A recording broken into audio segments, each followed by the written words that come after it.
किसान और चिड़िया की कहानी। एक समय की बात है, एक छोटे से गांव में एक किसान अपने खेतों में काम कर रहा था।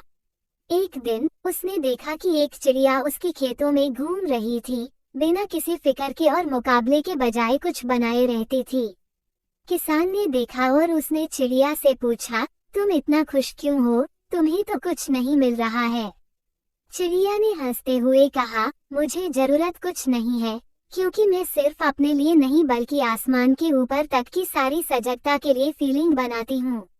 किसान ने समझा कि जीवन को सीखने का अच्छा तरीका यह है कि हम चीजों को उनके सच्चे मूल्य से देखें और खुद को सुखी महसूस करें, भले ही हमारे पास सारे संसार की सामग्री न हो।